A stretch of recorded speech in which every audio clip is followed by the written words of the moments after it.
Hey, welcome in, everybody. It is the gold standard. That's right. Normally it's Brad Thomas, Eric Lindquist, Eytan Shander. I do know for a fact that Eric Lindquist is back on American soil.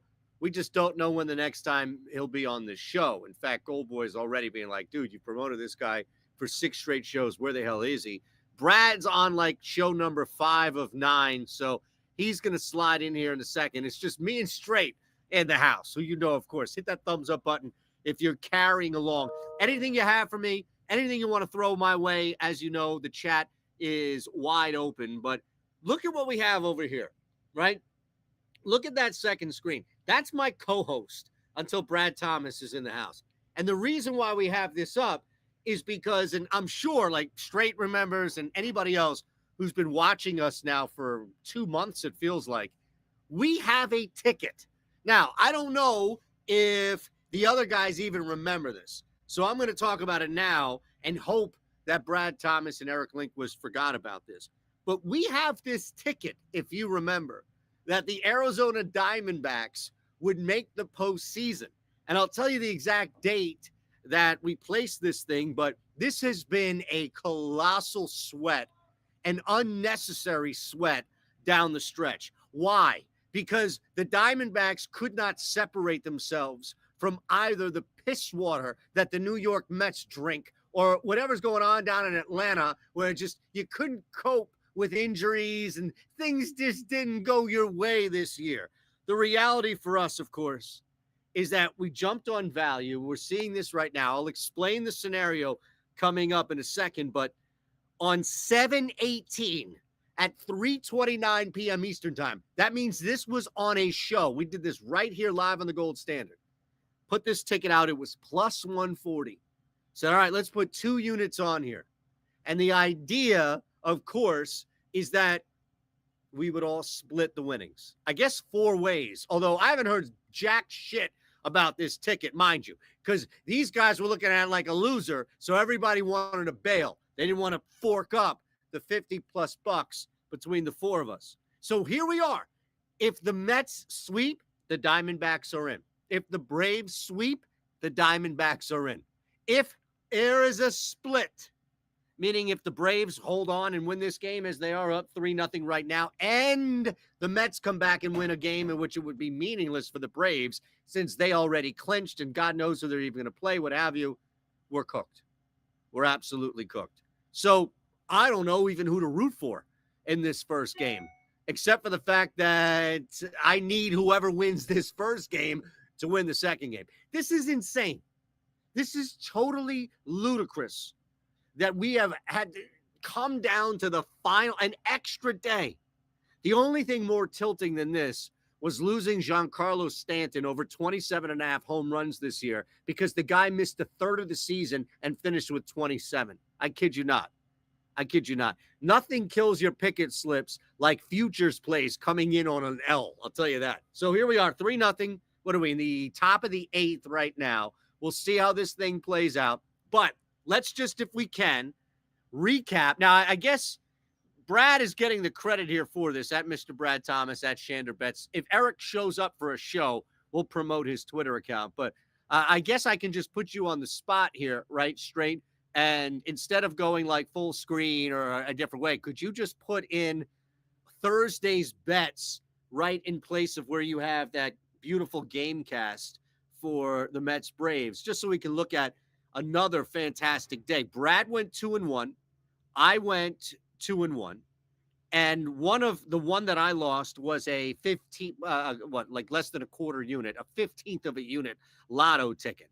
So you really only lost one big one. Look at that. I mean, that's all we really lost right there. Giants cover on that 6. You're welcome. Vikings outright.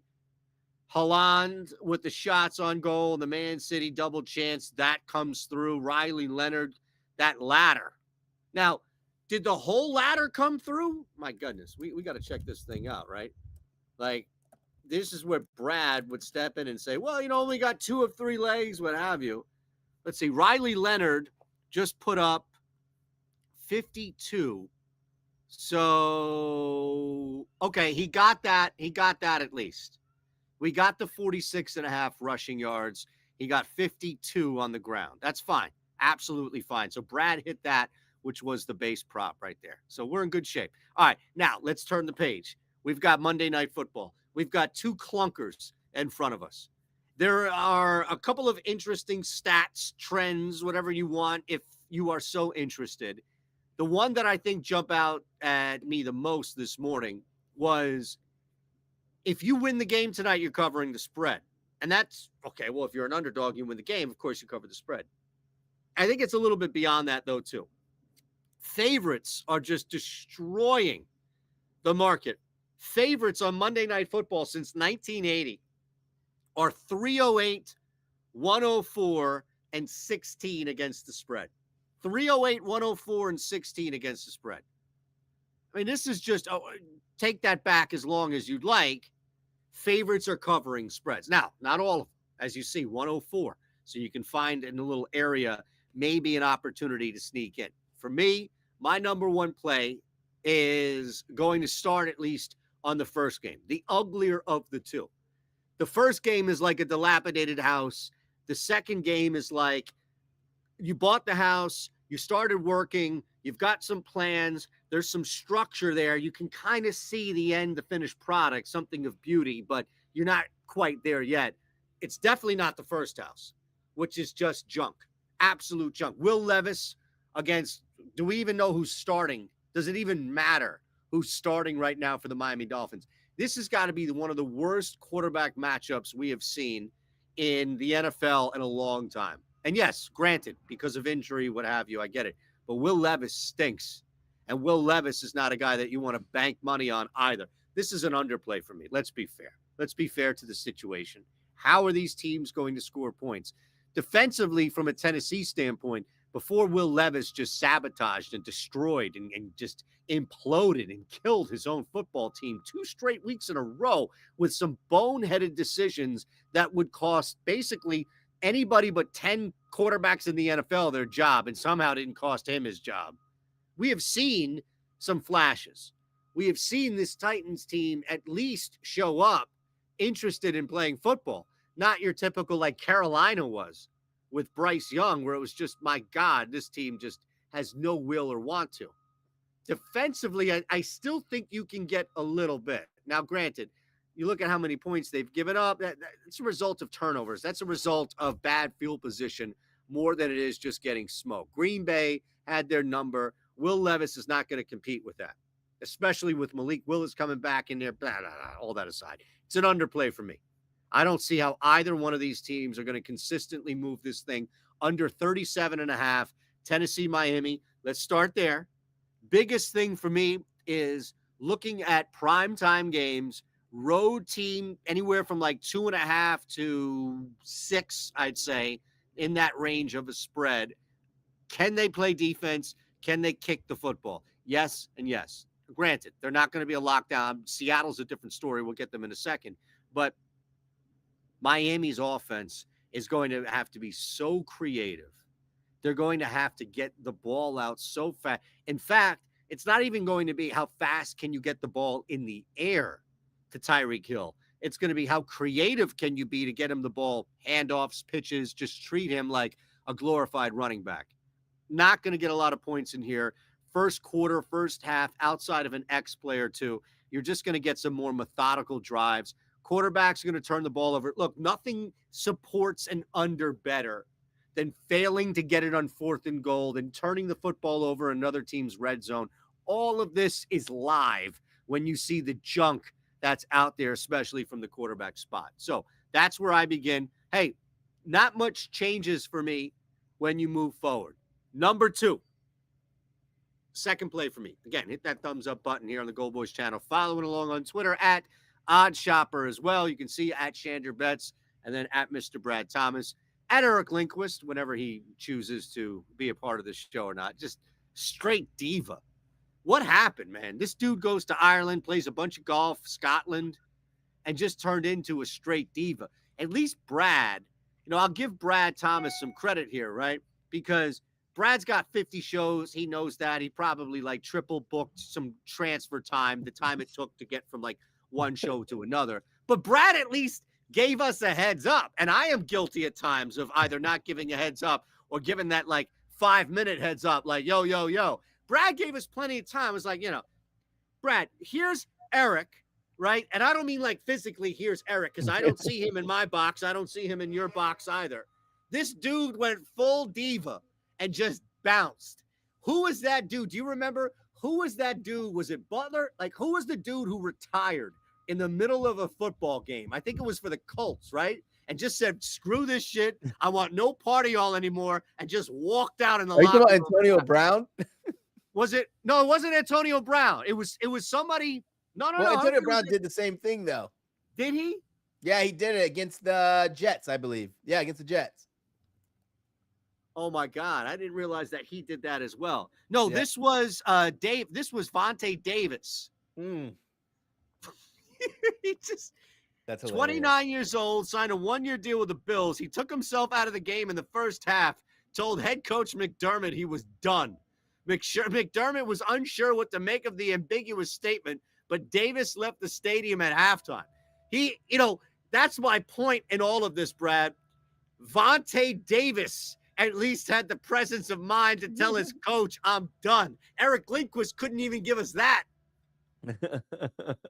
It's this on my bad. I do the Bet US Champions League show. Oh, you're good, brother. It's not every Monday, and I should probably be better about it. It's only Champions League weeks, and I don't have the schedule of what Champions League, so I'm normally like, crap, I forgot to tell them that it's Champions League week, so that means I have a show. You're good, brother. You're here. You got plays. We each went 2-1. Last time we talked about that. We highlighted the wins. It was a great week for both of us. So maybe that's a good thing. Lindy isn't back to mess our mojo up, man. We got some good stuff running here by all means. But look at this. All right. We're going to run through this. We're going to run through run through this. By the way, we have, I don't know if you remember this, but that Arizona Diamondbacks playoff ticket is live, and it's unnecessary that we're sweating this bullshit out, if you believe that. We need one of the teams to sweep both games to get in. Correct. So all we need now, like, it doesn't matter who wins first, they just got to win again. Yeah, they win both, and Braves are up 3-1. 3-1, Mets but got one in the top looks 8. a little sketchy now because Mets have 2 on, 1 in scoring position, no outs. All right. What do you do if you win this game? Real quick, if you win this game, do you like sit everybody? Is this a bullpen game? Is this just a massive punt? If you win that's my biggest concern is where's the motivation for the team who wins game 1? I don't know. I think they have no motivation. The only benefit the Braves have is they're playing at home. Right? And it's their last home game of the season. That's the only thing. Now, if the Mets were to win game 1, we're screwed because Mets aren't going to care, right? Like, that's like, oh, man, we're toast. Might as well just go ahead and cut that one out. We need the Braves. Big time. And the Braves haven't even announced who's pitching game 2. I don't think they will until it's over, right? Yeah, they might just go bullpen game if they win, which sucks. But, all right, let me get to my play. Did you give your one out yet? I did. There you go. All right, cool. Let me go ahead and I'll give my first play out. I'm going to go. You can play this multiple ways, but I'm taking Devon Eytan, over 23.5 receiving yards. When you have a team who's kind of reeling in terms of, hey, I need to find mojo. We're going to get the ball in our most electric player's hands. He's basically the most targeted player on the team. Tyler Huntley is going to be the starter for this squad. I absolutely think he's just going to have massive volume. And I took this instead of receptions because he can absolutely break free whenever he wants, right? Like, you get a little bit more, I guess you could say, lucky chances in situations like this, right? Like, let's see, he goes under his receptions yards, but has one massive big one. That's great. And I would say as an example, the Tampa Bay Buccaneers played the Eagles, and my first initial thought was, I'm going to take Saquon Barkley carries, right? I was like, no, because all he needs is one. I took his rushing yards. Right. He only had 10 carries, and he cashed his rushing yards. So it's kind of the similar thought process there. Got it. Okay. Is that up on the board? Not yet. I'm waiting for okay. Straight got to it. put it up. There it is. Boom, it's up. There we go. So what's interesting here too is, and we'll get to mine. There you go. Seattle plus 4.5 in a second. That's fine. You can leave it up. What's interesting about that play is it has to negatively correlate with his rushing yards. Yep. And I would imagine a play that I really liked tonight that I ran in the same game parlay with the Titans plus 3.5 was Eytan under 13.5 carries. And I think that probably correlates too. Now watch Yeah. the Titans get blown out of the building. It kills my same game parlay. But I think they're really, it's a really good way to look at this football game and have more control over a player prop than relying on quarterback A, B, or C in Miami to make something happen for you, right? Like Yep. you're not asking Devon Achane to go 15, 20 yards downfield and, make a play while the pocket stays intact. That's a quick pass screen, what have you. I think it's a great play. I like it a lot. I'm really excited for it. Good, good, good. Let's see how excited you are for this one. Week 3 and 4, I've been having some success here. And I know the Discord's like, success? You got crushed on Sunday. We hit a couple of outrights. It's weird. I was telling Straight this. The two plays, that sides that we hit were like 2 of 5 or 6 plays, right? And the only 2 that hit were the ones on this show. So it's fine with me. Giants and Minnesota outright.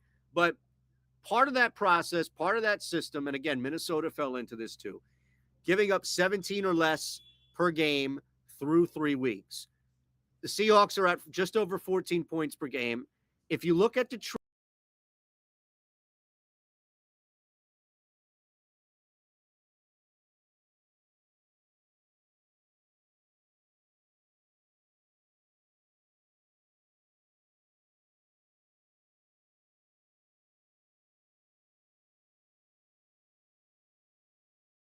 I think that the game plan is to come in and just survive a shootout with the Detroit Lions. So I think overall you're going to see Seattle hang in this game. Plus 4.5 is what I got it. I maintain that this is going to be more of a 3.5 type play here. I'm going to play a little bit north of that hook and see if I have any type of CLV before the end of the night. But look, it's not a popular play. I gave this out earlier, Brad. Favorites are like 300, 116, 308, 104, 16 ATS on Monday Night Football. Favorites cover and they win. But I like Seattle.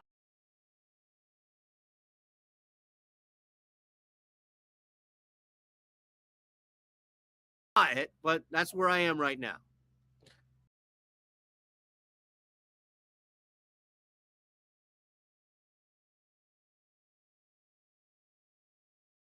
For me in terms of what I should bet, but I actually think you should consider Detroit. I mean, excuse me, consider Seattle here. 6-2 against this 6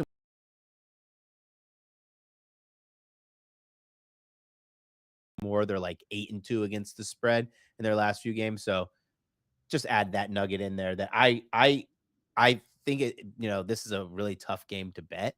But some good numbers behind it. Let me All go ahead and right. give another bet here. Got it. I'm gonna go with, let me get one for y'all.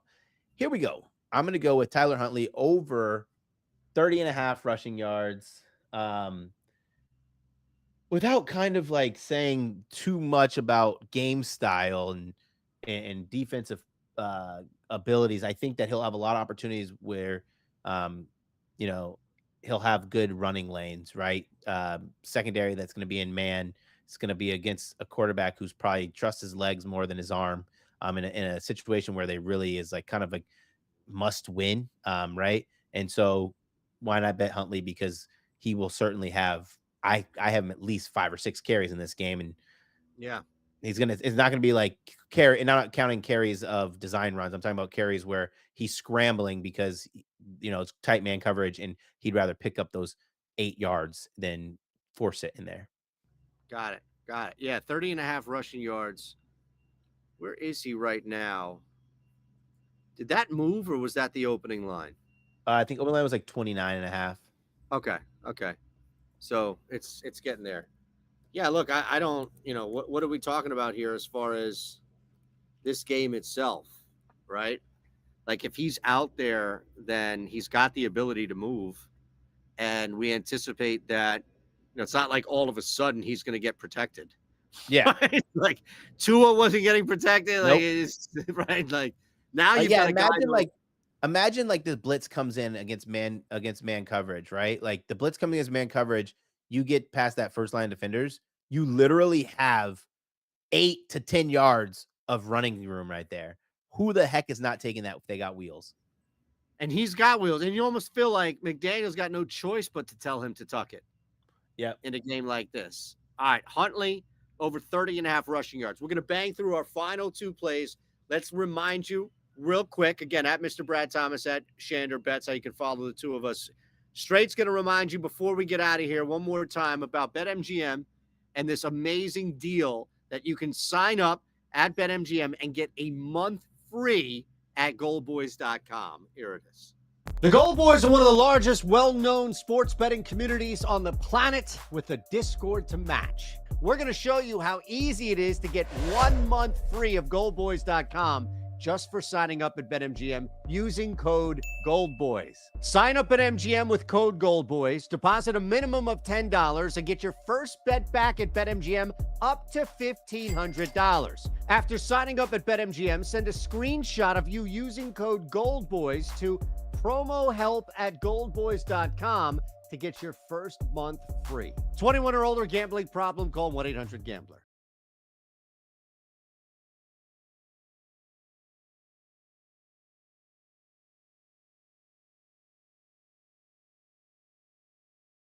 Each. Brad, why don't you start here and then we'll take us home.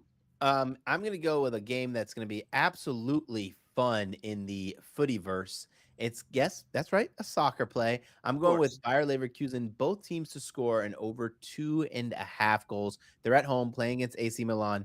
Milan, a team who has finally figured it out with Fonseca, their manager. They move Alvaro Morata in the midfield in the 10 role. Let him use his creativity more. Christian Pulisic, who everyone should know, Captain America, has been playing really good. Well, Leverkusen, brilliant team. Florian Wirtz playing beautiful ball. Defensively, still some question marks, but Xabi Alonso is really good at getting his team able to rebound over defensive mistakes. So for me, both teams scoring over 2.5. It was an auto bet. Every game that they've played so far this season has hit both teams to score. 4 out of the 5 hit both teams to score in over 2.5. I have to tail it because the Mets are up right now and we're absolutely fucked. So I have no choice. Brandon Nimmo, what he's hit a home run. I mean, we're absolutely cooked, brother. So yeah, I need as many soccer bets right now. Load them up. I don't even want to give a third play. Do you have any more soccer bets you can give out? Give like 5 more soccer bets out, and then we'll just go at this point. Oh my God. Unbelievable. How the hell did it come down to this day of all day? It's not even a real day. Today is a fake day. It's not even on the schedule. They had to create this day. Oh my God. I'm lost. They I'm had lost. a change. Oh, they had pitching change too. Oh my God. Sack Yeah, fly. They tied it up first. They I'm tied it up. Disgusted. Imagine a small ball tying it up. Single, sack fly, home run. Jesus, those are scoring plays.